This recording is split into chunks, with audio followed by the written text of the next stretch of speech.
Hi, thanks for stopping by. My name's Nicole, and if you're new to this channel is focused on bringing you projects to help organize your life and your spaces. Today we're going to create a plant wall. Be sure to stay tuned to the end because I'll give you tips on how to select the right shelving and plants. Let's get started. Okay, first step, you need to gather your supplies. So you need your shelving, your tools to hang the shelving, you need plants and a variety of plants that you enjoy. You need soil, pots, and any other decor that you want to include in your final project. Okay, step 2 is all about getting the space ready. So make sure that you have your space cleared, clean, that you've painted and done any wall prep that you want to do before you hang your shelves. If you've done that, we're ready for step 3.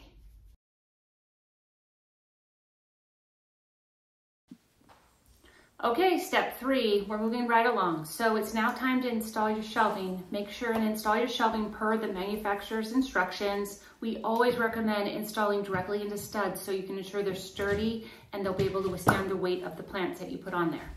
See you in the next step.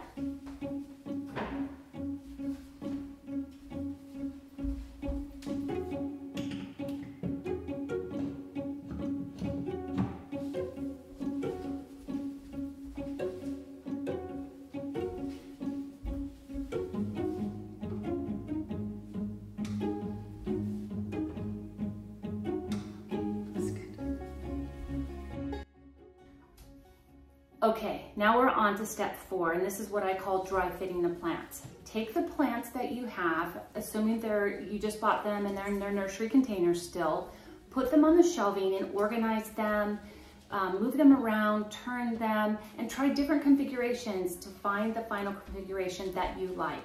Make sure to also consider lighting and the growth pattern of the plants so that the space will work as time goes on. Once you have the final placement, then we're ready to go on to the next step.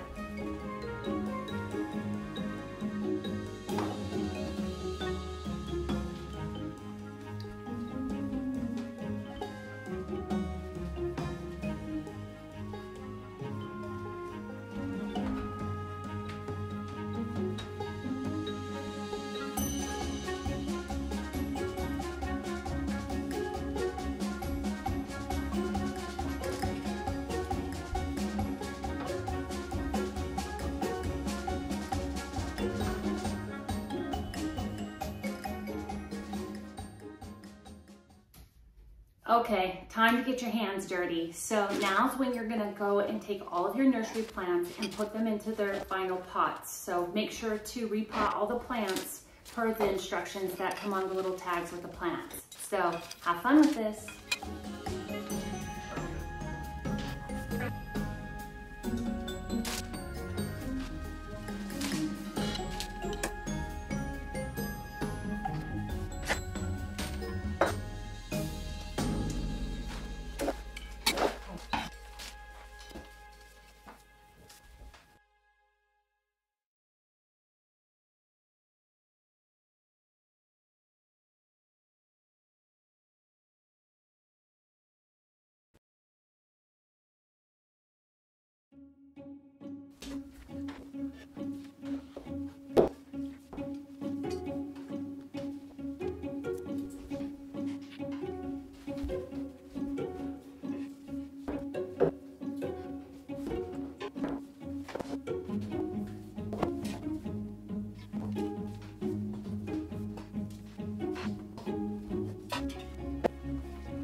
Okay, now's the time you put your plants on the shelves and kind of stick them in their final placement. Of course, you can still move them around tomorrow, the next day, next month, but get everything installed and you're done. You have your plant wall.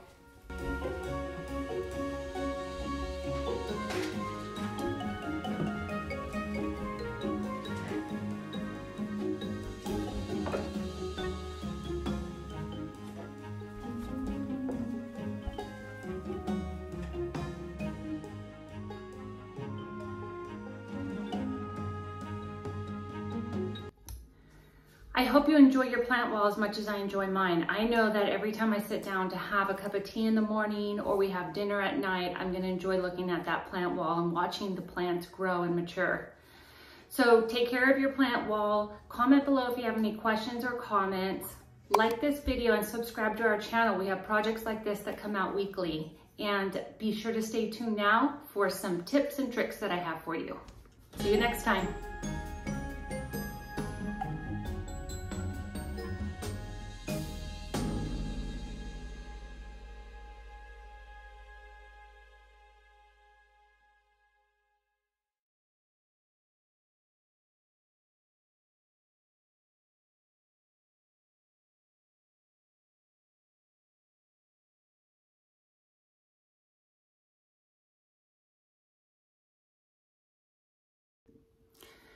Okay, 2 super helpful items for you to buy off of Amazon.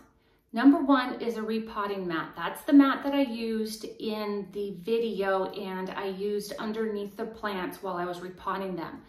The mat is it's leak proof, so no dirt gets anywhere, no water leaks. It's amazing. It's a game changer.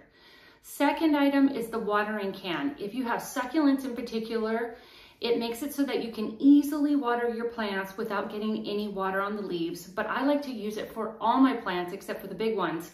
And I am going to demo now how to use that watering can. I would recommend you pick up both of these items. They're, the potting mat is under $10 for 2 mats, and the watering can is again also under $10 for 2 watering cans. They're game changers. I highly recommend them.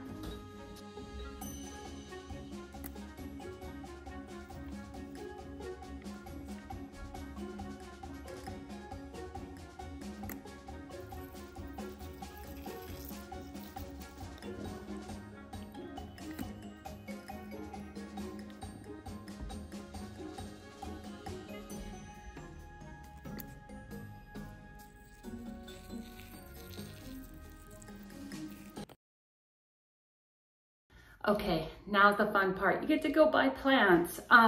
Here's some key things to keep in mind when you're buying plants. Before you leave to go to the store to buy them, make sure you understand the lighting in the space that you're putting this plant wall. Does it get direct sunlight? Does it get filtered light? Does it get no light at all? It's very important that you have those considerations in mind when you're picking out plants, because you want to make sure that you buy plants that fit your environment so that they look beautiful today, tomorrow, and next year. So when you go to buy them, you know, you can look at big box stores, you can even look at grocery stores, you can look at flea market, friends, nurseries, you can grow your plants from seed. There's so many ways for you to get plants, and you can spend more money or you can do it on a budget. Also, the size of the plant that you buy is gonna have some different cost implications. So if you want to get one that's this big, you know, it may cost X, but if you got one that's half the size or a third of the size, it could be a third of the price. So if you want to do this on a budget, make sure you think about how you want to buy your plants and source them. So otherwise, pick things that fit what your circumstances are. This time, I took my granddaughter to the nursery and she picked all of my plants. Half of them are purple or pink, and then the rest are just ones that she liked, and I just made sure they fit my lighting needs. So take your little ones, just go on your own so you can pick what really pleases your eye and enjoy.